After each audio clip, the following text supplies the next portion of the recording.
सुबह का समय था। शहर की सड़कों पर चहल पहल थी। लोग अपने काम काज में व्यस्त थे। रात भर हुई बारिश ने हर कोना गीला और सर्द बना दिया था। लेकिन उस सर्द मौसम में एक सड़क के किनारे एक छोटी सी जान ठिठुरती हुई बैठी थी। एक मासूम सा पिल्ला जिसका कोई नाम नहीं था, पर चलो हम उसे टिल्लू कहेंगे।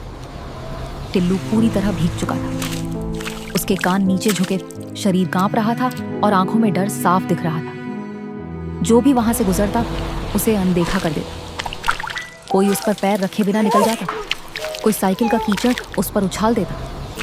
लेकिन टिल्लू चुपचाप एक कोने में दुबका रहा, जैसे पूरी दुनिया से छुप रहा हो। थोड़ी दूर एक कचरे के डिब्बे के पास एक बिल्ली थी, छोटी लेकिन तेज नजर वाली। उसका नाम था मोमो। मोमो अपने अंदाज में कचरे से दूध का पैकेट निकालने की कोशिश कर रही थी। तभी उसकी नजर टिल्लू पर पड़ी। पहली बार किसी और की कंपकपाती सांसों ने उसके दिल को छू लिया। मोमो धीरे धीरे टिल्लू के पास आई। टिल्लू ने डर के मारे खुद को और सिकोड़ दच लिया, मानो वो भी उसे नुकसान पहुंचाएगी। लेकिन मोमो ने कुछ नहीं कहा। उसने अपने पास से एक अधखाली दूध का पैकेट खींचा और टिल्लू के सामने रख दिया।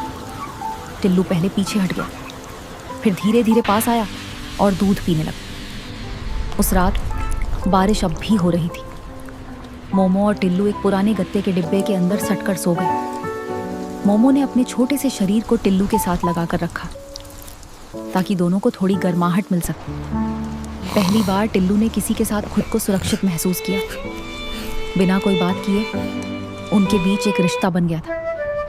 अगली सुबह दोनों एक साथ उठे। मोमो आगे भागी, टिल्लू उसके पीछे। दोनों ने मिलकर एक बिस्कुट के टुकड़े के लिए खेल किया। मोमो लोगों का ध्यान भटकाती और टिल्लू बिस्कुट चुरा लेता।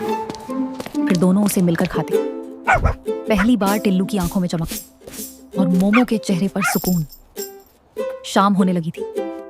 दोनों एक सड़क पार कर रहे थे।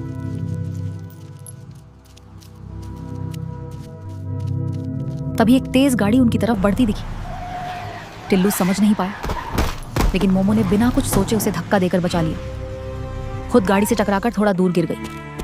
टिल्लू भागा और मोमो के पास आकर बैठ गया। उसे हिलाने की कोशिश की। वो कुछ बोल नहीं सकता था, लेकिन उसकी आंखों से एक आंसू मोमो के गाल पर गिरा। मोमो ने अपनी आंखें खोली, हल्के से मुस्कुराई और टिल्लू ने उसकी मुस्कान देखकर थोड़ा चैन महसूस किया।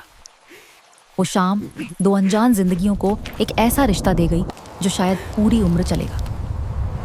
कभी कभी जिंदगी हमें वो रिश्ते दे जाती है जिनके बारे में हमने कभी सोचा भी नहीं होता। टिल्लू और मोमो की ये मुलाकात बस एक शुरुआत थी, दोस्ती की, समझदारी की और साथ चलने की।